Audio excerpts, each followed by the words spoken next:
also known as the Robin Hood of YouTube. So those are my two monikers. Good morning, everyone. This is week 2 of our Fire Academy for the month of July. And what we're talking about this week is paying off debt.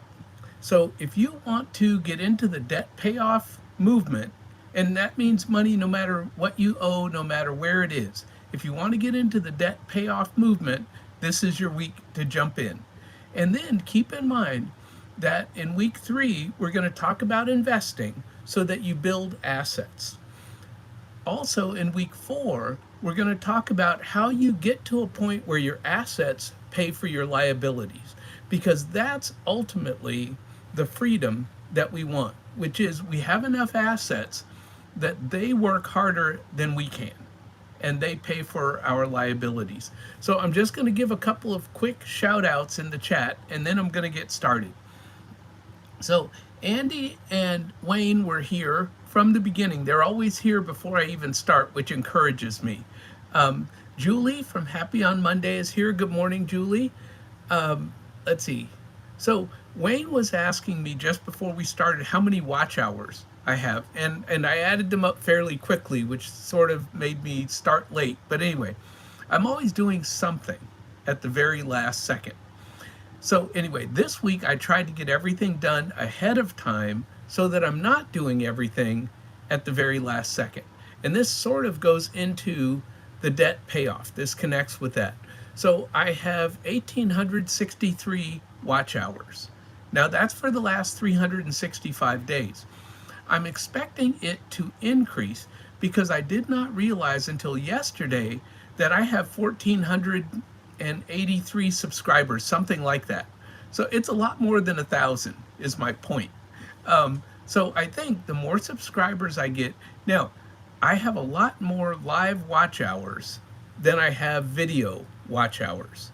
So that would tell me that I should fall into that trap that many people fall into of I'll just go live more. Well, I'm not doing that. You know, I do once a week, 1 hour, that's it, that's my limit. So come back next week for that 1 hour on investing. But let's get right into the debt payoff. So part of the debt payoff journey is having protection.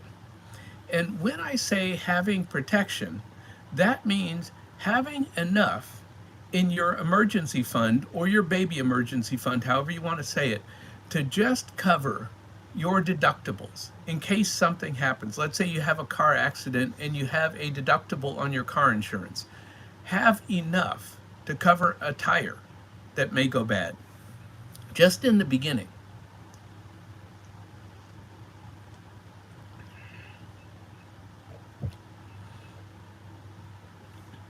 And so Julie is asking about an HBU. Oh, hi, Julie. Oh, that was Andy asking Julie how she's doing today. And so I'm not sure, I missed some of the chat where Julie was saying she was saying that it was a good one, and then she was asking HBU. So that was a question that I'm not that sure of how that one came. But we're going to stay with this because what happens is I start going off on my little stories, which I'm sure I'll do today, and I never cover all the topics. But today I want to get through as many as possible. So that's the first thing, is have just a little bit, if you can, whether that's $5, $10. I am putting a little bit to the side today to cover some of my future expenses.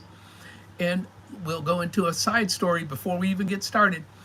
I just found out from my CPA yesterday that they want the money to do my taxes next month in August. Because apparently I hired them last year in August as a new CPA firm, and they focus on real estate investors. That's their specialization. Well, it's a lot of money that I have to pay these people every year to do my taxes, but they're very good for a real estate investor. Here's my point. It may seem like a tiny amount of money, but to me, it's a massive amount of money. And now they want it next month. So what am I going to do? I am going to put aside the cash starting this month, then going into next month, so that I have the cash to pay the CPA firm for my taxes for 2027. 2026 is what they're going to be doing. So that's my point, is to have a baby emergency fund just to help you cover these things that just come up, right? And so I will take a look at the chat. And so everybody is here. Everybody's saying hello. We're going to keep going. So one of the things that I talked about last week that I didn't really get into were ways that you can track your finances. So I just wanted to cover that really quickly. When you're starting out, what you want to do is make sure you can track your finances. You don't have to have an app that costs money. You can just have any kind of a spreadsheet where you just make a column and just add up the pluses and minuses and see what you're spending. Or there's a free Google sheet, which I talked about last week, and I put all of the instructions on how to get to and open that Google sheet in the description of both this week's live and last week's live. So anyone can get to that. Now, a friend of mine, she says, you don't need any of that electronic stuff. You go to the dollar store and you get yourself a little notebook and you just start writing down your expenses. It can be that inexpensive. And that's what I'm saying, is you don't have to have a computer. You don't have to have a cell phone necessarily to keep track of everything. You could put it in your notes on your cell phone. But what I'm saying is track your income and expenses. That's week 1. Now let's get into week 2, which is debt payoff. And so week by week, we are going to move from being broke into financial freedom. And so even though, and I have a question and a poll, have you ever paid off debt before? Well, I have paid off debt before and I'm back in debt again. So what I'm trying to do is stop the cycle. Now, I have used debt. There's good debt and bad debt, and we'll get into that a little bit later. Some people consider all debt to be bad, and that's totally okay, right? I believe in live and let live. Whatever you believe is totally okay. I was taught the difference between good debt and bad debt. So I have some good debt, I have some bad debt. And right now, I am paying off some bad debt. I got myself into some bad debt again, and that's what happens with me. I've mentioned this before. My balance is either 0 or maxed out. I don't have anything in between, and that's the way my life has always been as far as credit goes. So what I'm learning is get out of debt and stay out of debt.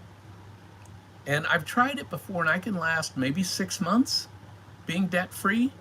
Then all of a sudden, one little thing happens, and the next thing you know, I am maxed out again.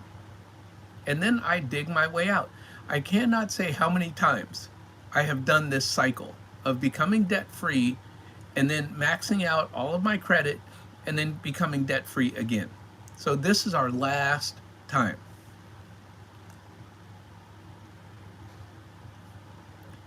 Hello, the life loophole is here.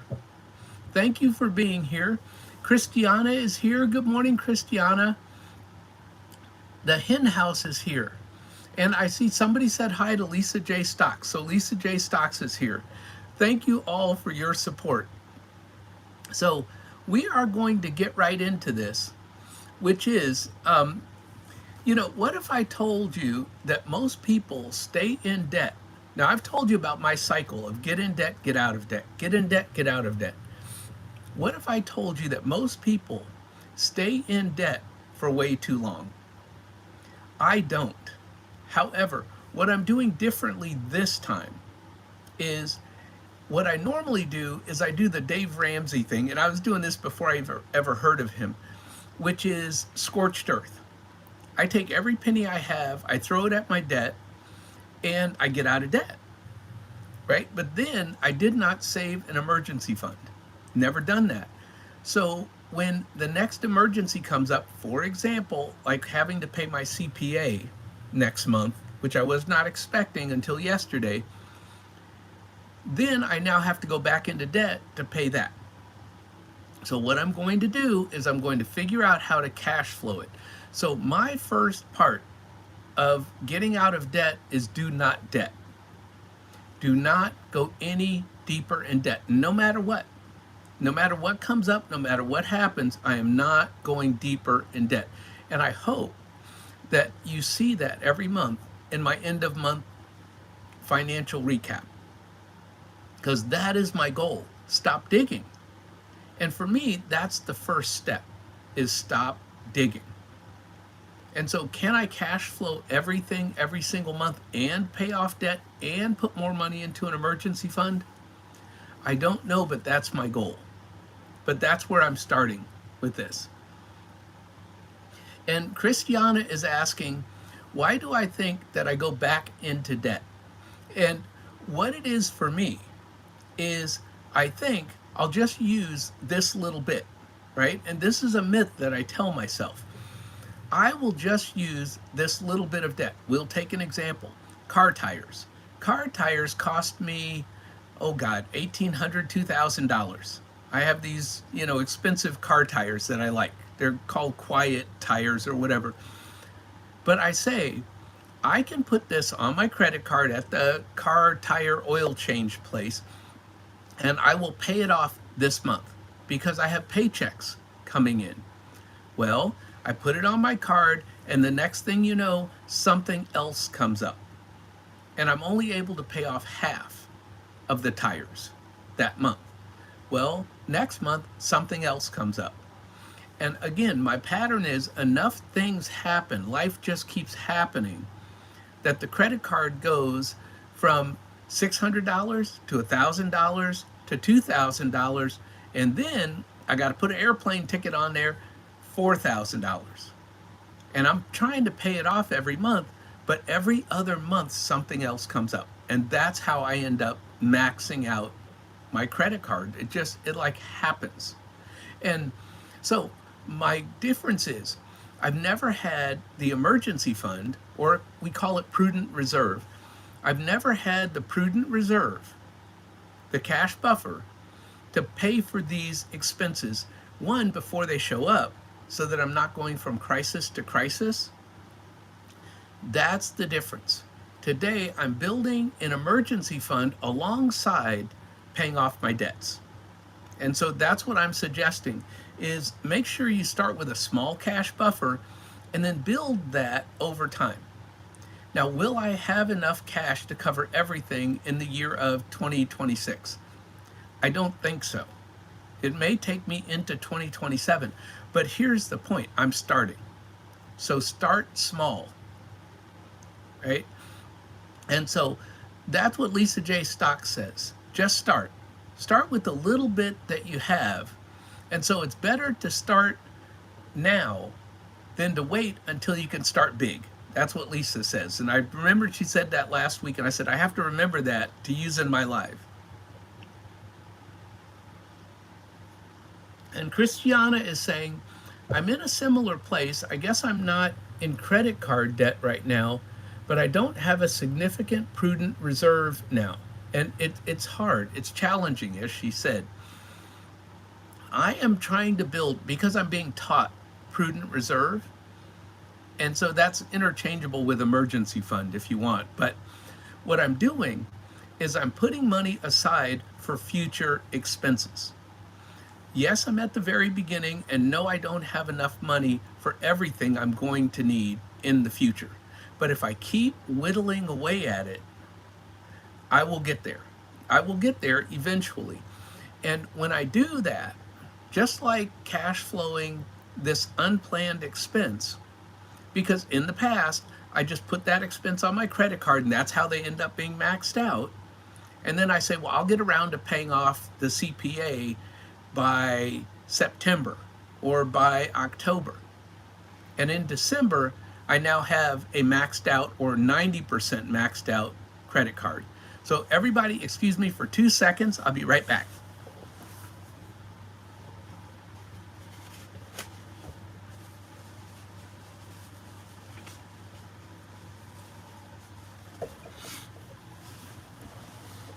Of course, I had the sniffles and nothing anywhere close to me to take care of it. So I had to stand up for a second.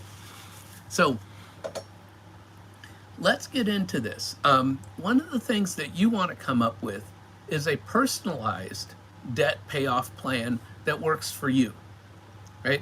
I'm currently in a season, and my income is variable, but I'm currently in a season where I have classes that I'm teaching. So I had 4, one ended last week, so now I'm down to 3 classes for the rest of the summer. But when stuff like that happens and I have 4 classes, the 2 colleges pay on opposite weeks. So they both pay every 2 weeks. Therefore, I get a paycheck every single week, every other Thursday and every other Friday. So this is a season where I can pay off the debt quickly because I have money coming in frequently. Now, at the beginning of the month, I have my pension come in. On the 10th of the month, I have Social Security come in and my rental income come in. So today is the 10th. And so what I'll get today is my rental statement, which tells me how much money I got from rent, and then I have to deduct all of the expenses. And this month, I looked yesterday as a preview, it's not looking like I made any money in rent. Now, last month, I didn't make any money in rent. So later today, I'm going to talk to my property management company and find out what the issue is. Because in theory, I have enough rent coming in where I should be making money every month. So I just need to figure out where there's a kink or something going on. And so we will. Also, people moved out in one of my rentals and I'm trying to sell it. So we just got it cleaned out yesterday, and I ran over and took pictures, got those to my realtor. My realtor is going to look at it on Monday and see what repairs need to be done to get it sold. And so we're really moving quickly on trying to sell one of my rental properties. So now you also have to decide which of your debts you're going to attack first, right? That's part of your debt payoff plan. And so we're going to talk in a little bit about the Snowball method or the Avalanche method. And the Snowball method, where you pay off your smallest debt first and then take what you have left after that and you roll that into your next largest debt. And sometimes that gives people momentum and it shows them psychological wins, right? And so Investing with Rod is here. Thank you. Thank you for coming by. And so the Life Loophole says, it's not she or he, I don't know. I've canceled tons of subscriptions and personal vices over the last month. That is excellent, because I'm going to talk about that. Subscriptions are one of those things that, especially if you automate your payments, you almost miss them, because you could be paying for subscriptions every month and not even realize that you're paying for them. And this is why you have to track your expenses. I have very few subscriptions. I believe I have 1, maybe 2. I think 2 if you count my internet, right? And so those are my 2 monthly bills. And no, wait a minute, I have trash. So I have 3, right? And this month, in my end of month recap, I'm going to show everyone what are my 3 monthly recurring bills. And they add up to like $200. That's it. And we start from there. And then we try and stay under the $900 a month spending limit. So think about, when you're thinking about paying off your debt, think about how much interest you're going to save. That's always at the top of my mind. And there are calculators out there. And I believe I put a link to the bank rate website where they have 33 different calculators for you to figure out how much interest you're paying on all different kinds of loans. You know, one of the biggest ones is a mortgage. And so they have a calculator out there where you can look at how much interest would I save if I paid an extra $100 a month on my mortgage. So it's not just bad debt, because I don't know that a mortgage is bad debt, but like a credit card or high interest debts, people call bad debts. When you have those, right? Now they talk about 22% interest rates or 24% interest rates. My credit card is 10%, which is still high to me. But here's my point. I have to pay off my credit card to move to the next one, because I use my credit card every month. Now I'm not going to go deeper on my credit card. And once I get it to zero, I'm not going to carry a balance anymore. I'm just not. But then once I have my credit card done, then I move on to my next line of credit. So then I switch from the snowball method of paying off my lowest debt, which is my credit card. And I keep it that way for a reason. I do not have a high credit card limit because I know I am either zero or max. So the way that I keep myself in line is I have not had a high credit card limit for the last 25, 30 years. I just haven't. And I don't want a higher credit card limit because I know I am zero or max. Hopefully in the future, we stop that cycle.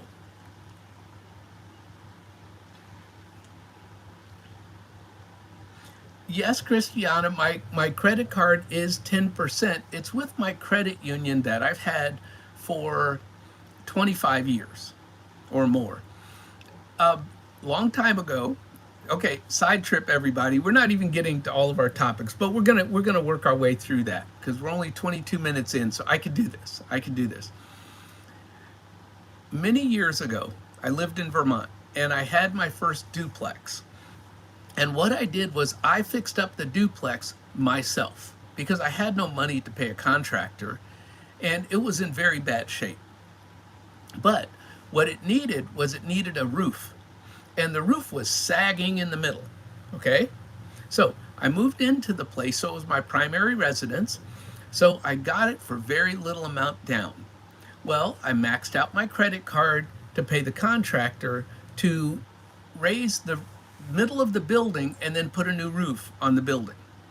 So they had to jack up the middle of this duplex to straighten out the roof and then put on a new roof.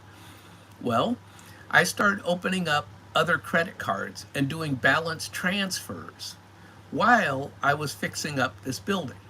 I also had my first renter who was a retired plumber electrician, and he had no money. He had no retirement. So I let him live there for free for a year, and he rewired my entire duplex. That was his way of paying his way. Now, what I did was I learned electrical stuff from him, right? As I would come and help him on the weekends.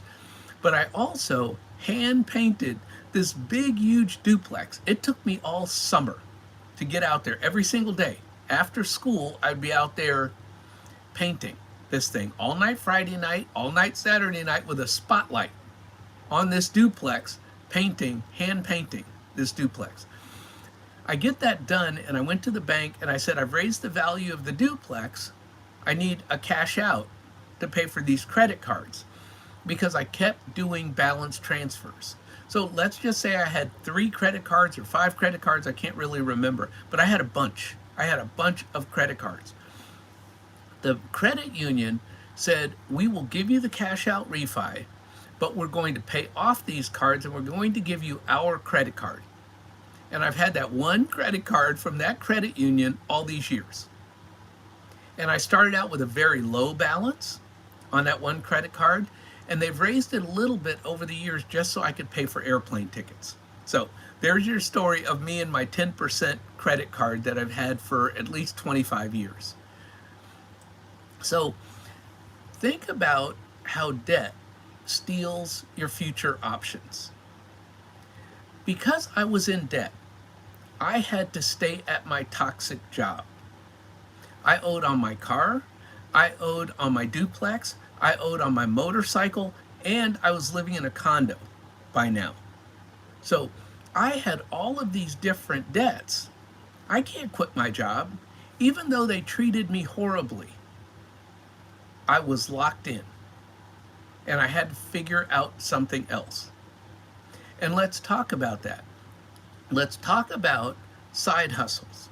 I had to figure out, when they cut my pay, how do I figure out a side hustle to make more money to keep paying my debt? Because I'm not giving up my duplex. I'm not giving up the condo I live in. I love my car and I love my motorcycle. So you can either cut expenses, which was said here. You look at your subscriptions. That's an easy one that you could start with and start cutting those. And so you could start with cutting expenses. But first you have to track your expenses so you know what you're paying on what. And that's how week 1 ties into week 2. Then you could go out and get a side hustle, and many people here have YouTube channels. That's a side hustle that you have today. That was not necessarily a side hustle that I had. Now, when I finished my master's degree, so let's talk about my first side hustle. Many, many years ago, my first side hustle, security guard, right? Working third shift. Later in life, once I had my 2 master's degrees, I became a teaching assistant at a college. And that was my side hustle while I was getting my PhD. Once I got my PhD, I started teaching in colleges, including the college I got my master's from, where I became a teaching assistant in their MBA program. They hired me as a professor after I got my PhD. So now my PhD teaching is my side hustle. So that's what I'm trying to say, is have a side hustle, whatever that is. Look at your competitive advantage. Everyone has a competitive advantage. Whatever it is, use your competitive advantage in your side hustle. And so you can either cut expenses or you can make more money. So we're going to get into that discussion about good debt or bad debt. Put in the chat if you, oh, hi Debbie Sue, and hi CL Fantasy Waves. I'm trying to make sure I say hi to everybody because I forget, and then folks come in. I saw this woman come in. Her channel is Debt to None. And I had been watching her for many, many years. And then all of a sudden, her and her husband didn't see them anymore, And then I saw that she was in my chat last week after the live was over. And I've never, ever seen her in my chat, But the point is that it was a blast from the past. And so I reached out to her and I said, I haven't seen you on YouTube for a while. And she said, I'm coming back. So if you guys get a chance, when she comes back, check out Debt to None. I'm really big on my debt payoff channels, if you can't tell. So let's get into the conversation of good debt versus bad debt. Now, this is just my own personal belief. I don't tell anybody else what they should believe. But real estate, to me, is a good debt. And I just mentioned I didn't make any money last month. I'm not making any money this month. I started off January making a lot of money. And so I was very optimistic that 2026 was going to be a good year. Well, it has not turned out to be a good year so far. However, I make enough money to pay the bills that are mandatory. Mortgages, insurance, those are mandatory every month. I make that, but I'm supposed to be paying myself a salary. That's a new thing that my friends are teaching me, is that my rental properties are supposed to monthly pay me a salary.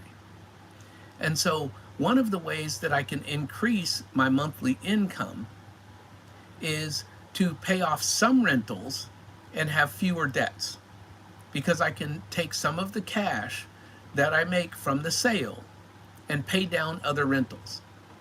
So just keep that in mind. that having rental properties may seem like good debt, or it may be good debt. Some people consider it bad debt. However, the tax benefits, there are all kinds of benefits that we're not going to go into now, because then I get on a rant, about all the different ways that you can make money in real estate and how good real estate has been to me. And one of the things that I look at with my real estate is I say to myself, I make too much money to be this broke. So if that's what you're saying to yourself from wherever you get your income from, then it's time to start paying off the debt. As I pay off the rental properties, of course the cash flow increases and will become more stable as a monthly stable income. As opposed to, you made money in January, you might have made money in February, but you didn't make any money in May or June.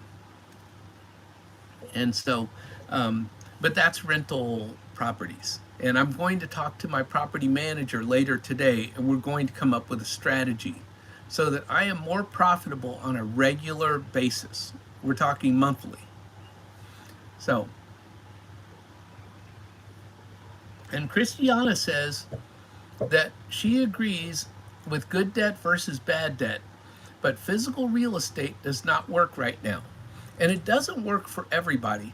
Lisa J. Stocks, she buys stocks, and not only that, she buys stocks for her daughters. So she's teaching her children to be wealthy, right? And so if all you can do is invest in the stock market, and we'll get into investing next week, but while you're paying off debt, try to save a little into an emergency fund, pay off your debt, and then invest a little. I believe that you should be doing all three. It's not stop investing and pay off all debt and build an emergency fund. If your employer has a 401k, make sure you at least get the match at a minimum. Take the free money. Always take the free money. So, some people say a mortgage is bad debt. Student loans. If your student loans are so high that they are more than, let's say, a year, your first year's salary, that's what some people say. I don't know. I have a huge student loan.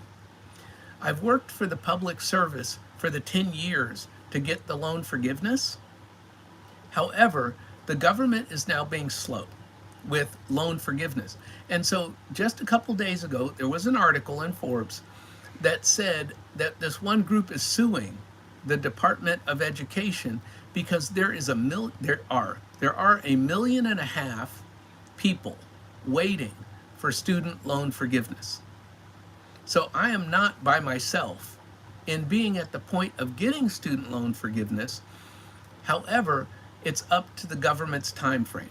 Will that happen in 2026? I hope so. Because again, that's debt that I'm trying to get rid of.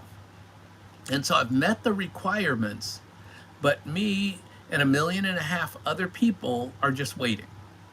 We're just waiting. And so credit cards, definitely bad debt, right? I mean, I was talking about mine at 10%. I'm not going to ask for people to put in any percent, but can you put in the chat a percent that you've heard of? Not your credit card percent, but a percent that you've heard of maybe from a friend. We'll try it that way and see. Personal loans. Some people, and we'll get into this when we talk about the Snowball method, the Avalanche method, and then the hybrid method.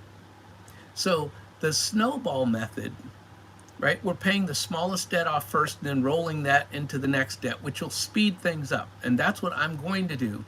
And so I'm going back and forth between the Avalanche method, where I have a high interest rate on a personal loan, and going back to one where I have the smallest balance, but it gives me breathing room. And that's what I need right now today. At the beginning of my debt payoff journey, I need breathing room. And so there is predatory lending, right? Let's talk about those Afterpay or Klarna. There is predatory lending. And one of those is debt consolidation. Sometimes you'll see a commercial and you'll be overwhelmed, and someone will say, we can get rid of all your debts. And maybe they can, but here's what I've heard is that sometimes these companies don't pay off your credit cards because they want them in default so that they can negotiate with these credit card companies. Well, all that does is tank your credit. Where I think that you could have contacted your creditor, made payment arrangements, and then made those payment arrangements. So the first thing you want to do is, if you have anything in default, get those current. That's the first thing. That's number one. Get everything current. Bad electric bill, you're behind on the water bill, get those things current. I was 3 months behind in my rent when I started all of this.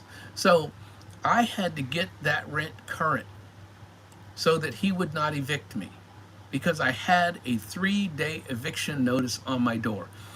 I'm not telling you to do things that I have not been through. So I am one of those people that comes on YouTube and says, I've been there. I've been there. I've been in and out of debt, in and out of debt, in and out of debt, right? I had a job overseas where if you live overseas for a certain amount of the year, you don't pay U.S. taxes. Basically, you pay bare minimum in U.S. taxes, meaning if you have a job where you're working overseas, you're banking a lot of money. And so I did that. I was working overseas and I was able to bank a lot of money. I invested a lot of money in the stock market and I paid off all my debts. So I was debt free and I had money. And I paid cash for my first condo, right? My very first ever piece of real estate, I paid cash. It was only $60,000. But my point is, I paid cash. And so then I mortgaged it because I needed the money. Again, not good money management.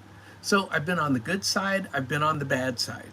And I've made all the different mistakes throughout the years. Cashing out a 401k at the age of 35. Right? I didn't know any better. But when you know better, you do better. And that's why we're here today. That's why we're here today, is to talk about better ways of doing things. And so we've talked about interest, and we've talked about the calculators at bankrate.com. Please use them. I've got a link in my description. Go there today, find a calculator just so you're aware of how much you're paying in interest. I'm a big person, I'm a nerd, I'm a spreadsheet nerd now, about knowing how much interest whoever is getting out of me. And I can tell you, I get angry.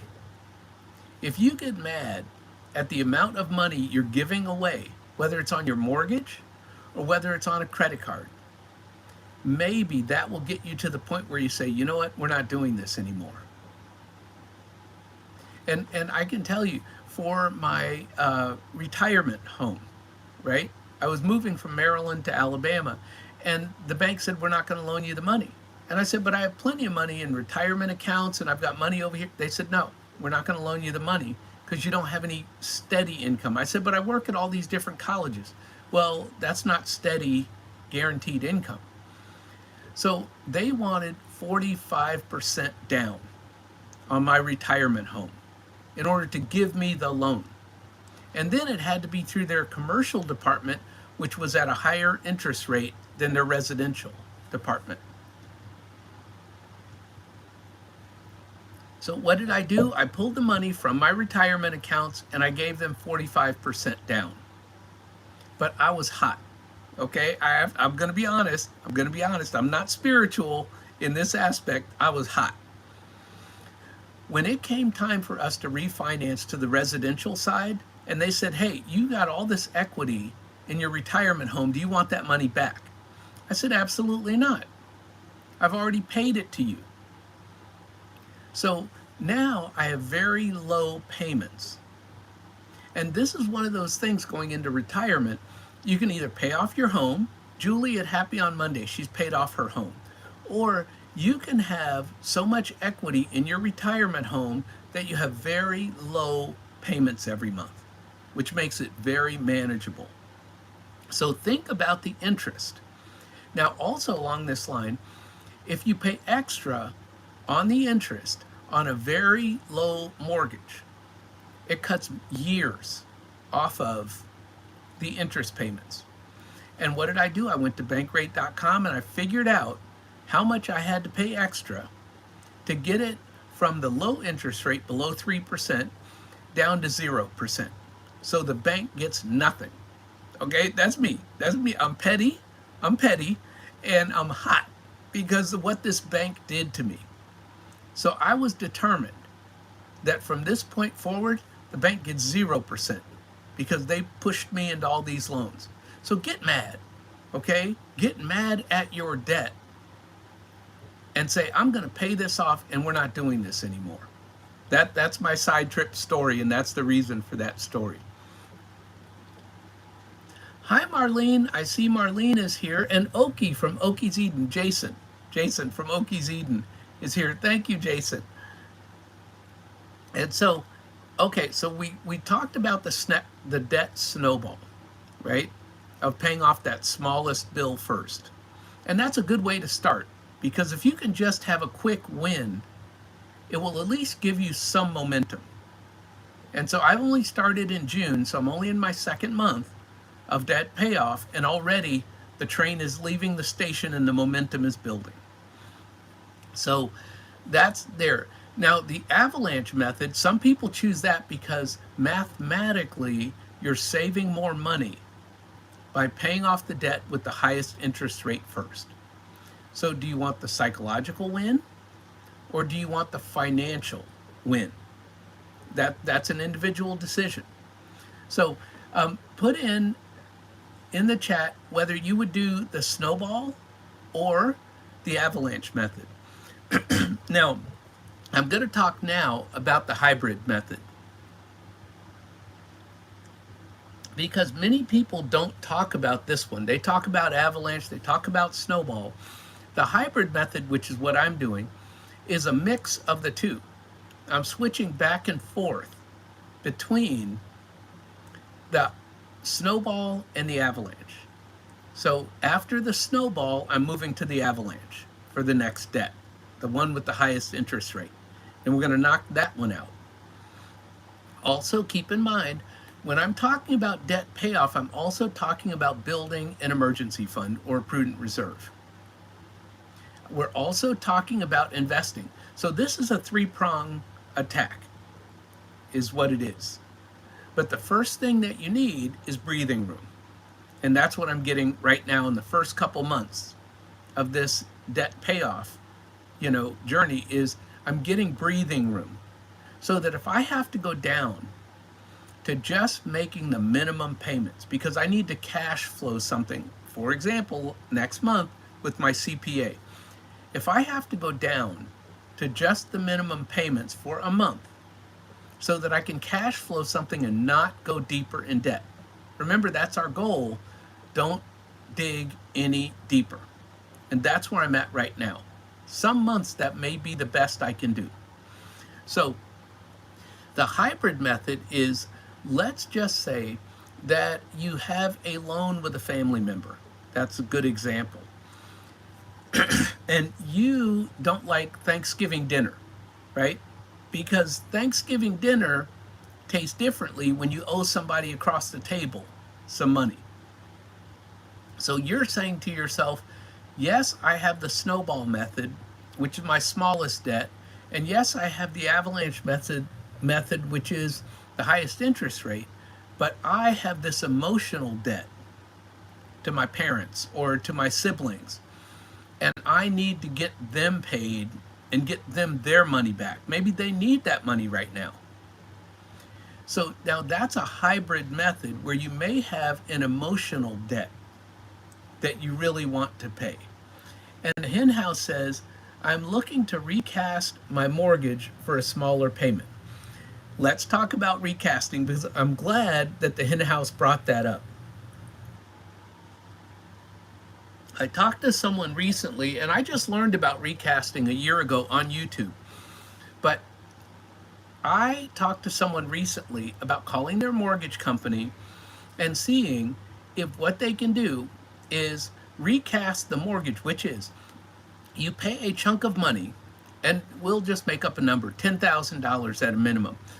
And you call your mortgage company, and what they'll do is they will lower the balance when you put this chunk of money on your mortgage. However, you keep your same interest rate, you keep your same amortization. So if you have 21 years left on the loan, you still have 21 years left on the loan. However, your payments go down. Now, when I called my loan servicer just to see if this was possible, they said yes, and they said it only cost $250. So call your loan servicer and see if you could put down $10,000, $15,000. Well, make up an example for me. Let's say I sell a rental property and I clear $20,000. I could take that $20,000, call up my mortgage company and say, hey, I want to lower my monthly mortgage payment. So recasting, absolutely. That's another way to lower your debt, especially on a regular monthly basis if you're on a fixed income. Let's say you're just on Social Security and you want to lower your monthly fixed expenses. Thank you, Henhouse, for reminding me of that one. And so we've talked about I'm just looking at all the different people, and the life loophole, I'm going back in the chat, says, I'm seriously torn because the Avalanche makes the most sense, but the Snowball feels easier somehow. And then the hybrid sounds interesting. I am switching back and forth. No one is locked into the Snowball or locked into the Avalanche method. So it's whatever feels best for you at the time, because it could change. It could change. You could have a medical emergency that says, hey, we're changing back to the Snowball, or we're changing to the Avalanche because of these medical bills that are coming. So these things all change. So let's talk about different myths that people have about debt, right? Like debt consolidation or bankruptcy. I'll just file bankruptcy, right? And I have a person who filed bankruptcy on me, and I just learned yesterday I'm never getting my money back. And they not only owe me, they owe a ton of other investors, and we're not getting our money back. So yes, bankruptcy is an option for some people. It's never been an option for me because I started with zero credit. I mean, I had a bunch of cards in decline. I had a car repossessed, all the bad things. I've rebuilt my credit over the last 39 years. I am not about to tank my credit with a bankruptcy. That's me. So balance transfers. I told you guys my balance transfer story, right? No more second credit card, third credit card. You can use credit card points. People do. It's not for me. I have to know myself. That's like if you're a gambler, you don't go into the casino and say, well, I'll just bet a little bit. I know me. Know yourself. I know me with credit cards. I'm allowed one credit card. It's worked well for me for the last 25 or 30 years because when I run up the balance to max or close to max and start paying it off, it's not that much to pay off. And as time has gone on and I've made more money, I could pay it off in 3 months or 4 months, as opposed to 1 year or 2 years to pay it off. So if you can get away, if you cannot have the balance transfers, I don't even know if they offer those anymore because it's been so many years since I did that. But I do know I got myself in trouble with that trap of, oh, I've got 0% for a year and a half. Well, a year and a half goes by and I haven't paid off that doggone card. Now I got a balance transfer to somewhere else for a 0%, but they charge a 3% fee, right? Well, at least they did for me.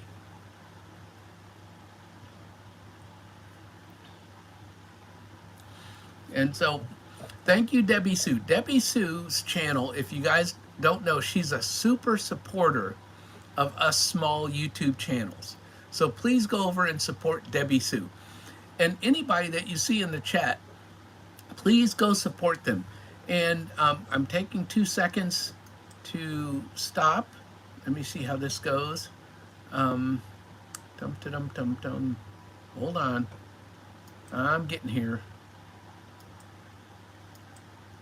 The hen house is now a moderator, and I saw Marlene up here was not a moderator.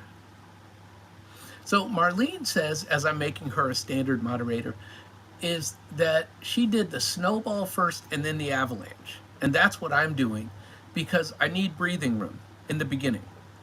You know, I just need to be able to breathe and say, if I have to go down to minimum payments, which could happen, then I can, and I'll still be okay. So I'm trying to keep up with making people moderators so that, one, you can be a sniper for if somebody comes in and is acting or saying something inappropriately while I'm looking at the screen and not looking over here at the chat. But also so that you can go and support other people's channels. That's what my channel is all about. We support each other, and that's what I do. So we are going to keep moving. We are going to keep moving through this. Let's talk about your credit score. Credit score is a big deal. My credit score tanked just a few months ago. It was really good. It's always been good for a while now. But it tanked a couple months ago when I maxed out my line of credit to pay off the IRS for 2025. And I knew that that was going to happen. However, I also knew I'm going to pay this money back and raise my credit score again. So that's what happens when you're paying off your debt. You're raising your credit score. So it's a double win. It's a double benefit. So keep that up and keep your credit score up. I know some people say you don't need a credit score, but I'm telling you, when you need a new car or you need to buy a house, they're going to be checking your credit score. Let's say you need a loan to buy a rental property. They're going to be checking your credit score.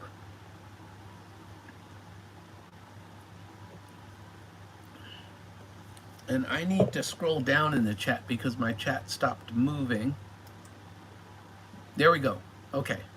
I'm all caught up on everything. And the hen house says, love being able to connect with everyone. Elevated Chills is here. Hey, Elevated, thank you for coming in. And so, yeah, we're all in debt at different points, whatever that different points are. Now, there are some people that are 100% debt free, but they did the work before we did the work. So if they became debt free, I can become debt free again. My goal is to have you guys hold me accountable not to go into debt again. And also, as it stands right now today, I want you to hold me accountable to not dig any deeper in debt. Will it happen? Maybe. I'm not guaranteeing it won't. But my goal, because I'm not perfect, as you all know, my goal is to not do that. I think I can get out of debt if I stop digging. That's the first line of defense. Stop digging. Now, again, I don't have enough money for everything that I need to put money aside for in the future. So I'm putting a little bit of money to the side for my future debts, future bills that are coming, a little bit. So when that bill comes, maybe I have 50% of it. Maybe I only have 25% of it, but that's better than having 0% of it. And as I keep going, and you guys are going to keep me on the straight and narrow, as I keep going, I will have 100% of that debt before it shows up. Car insurance, my big deal. That's big for me. Every 6 months, car insurance is due. I don't put that money to the side. I just pay it during the month it's due. And that wipes out whatever positive income cash flow I'd have that month. So I'm running at zero a lot of months because it's a fire this month, it's a fire next month. I run from crisis to crisis is how I used to do my finances. I always paid everything and have never been late on a payment. However, it's not a strategy to go crisis to crisis. That's what I'm learning at my age. So in the future, I will not be running crisis to crisis. I will have that money set aside in my prudent reserve. And so when car insurance comes up, I have the cash and just pay the car insurance and keep moving.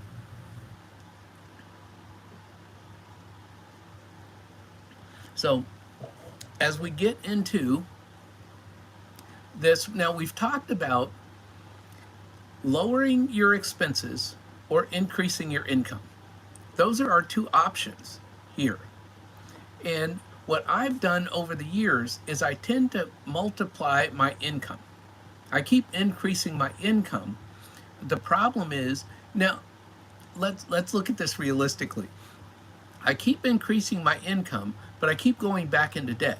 But I try and keep the debt low so that I can pay it off fairly quickly. And that's the lie that I tell myself. Well, the debt isn't that much, so I can pay it off quickly. The debt isn't that much, so I can pay, and then I keep repeating the debt. Well, right now, my debt is not that much. If you take it as a percentage of my whole net worth, it's not that much. However, I'm sick and tired of repeating the pattern. So I'm no longer going to tell myself, well, the debt's not that much, not a big deal, right? I have enough to pay for this. No, the lie ends now today. So, or actually last month when I started this. I'm sorry, I'm looking for my little mouse cursor as you guys see me looking around here. So look at side hustles. We all, or a lot of us here, are YouTube creators. Look at that. How can you increase your YouTube income? My YouTube channel is for charity, but look at how you can increase your YouTube income. There's freelancing, there's tutoring. I told you I was a teaching assistant and now I'm an adjunct professor. So have multiple streams of income. In short, have 2 or 3 side hustles. Some people are selling on Etsy, they're selling on Mercari. Have other ways of making money that work for you. See, so I do my teaching as part of my extra income. So I have my Social Security, I have my pension, I have my teaching income, and then I have rental income in air quotes because rental income isn't coming in right now. So you can't rely on the rental income, it's variable. You can't rely on the teaching income because some months I don't have any classes, and once it starts, they don't pay you until a month later. So the money doesn't come in until a month after. So all of that's variable. So when the money is coming in, like right now it's coming in weekly, I'm making hay while the sun shines. So that's what I'm telling you. When you have money coming in from your side hustle, get those payments. Make those payments. And you guys will see that at my end of month July recap. I am hammering on the debt this month. So now let's talk about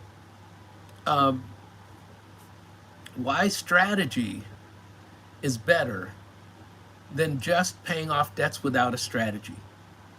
Have yourself a personal strategy and also have a vision for what your life looks like when you're debt free.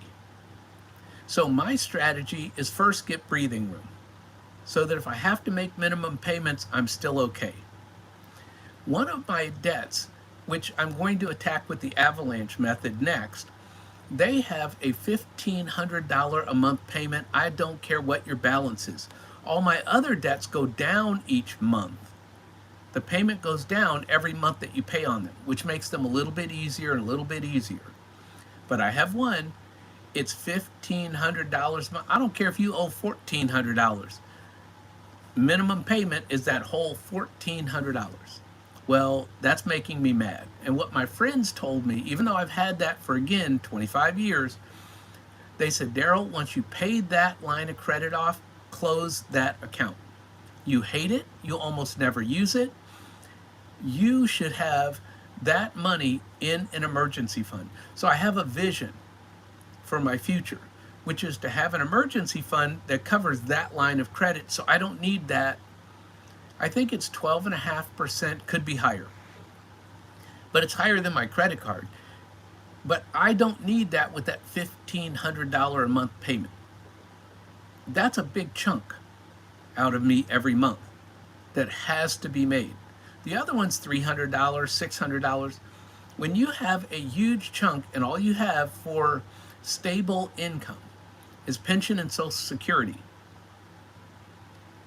$1,500 is a lot of money. So we're going to knock that one out. And so this gets into mindset, right? I am in a debt payoff mindset. I am in a do not debt mindset.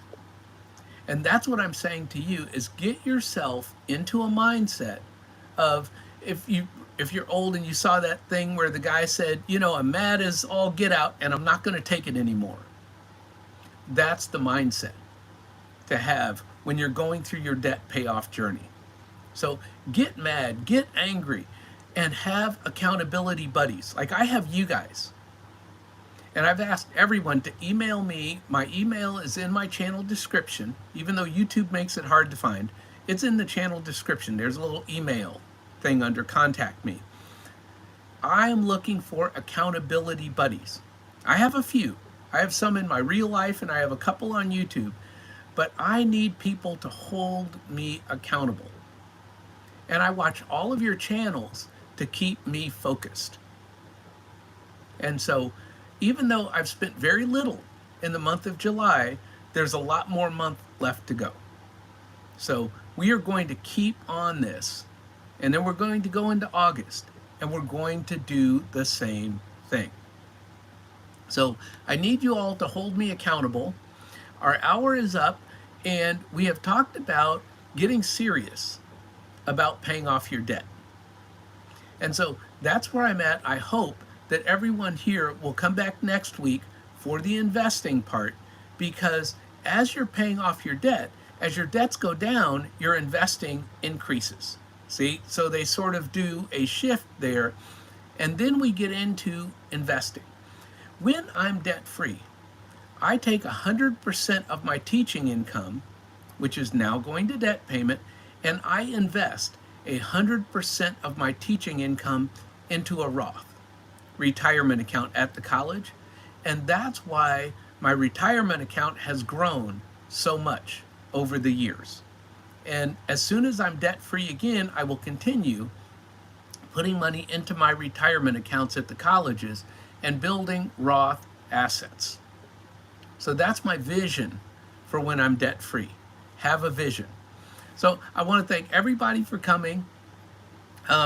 Thank you, CL Fantasy Waves. Have a great weekend as well.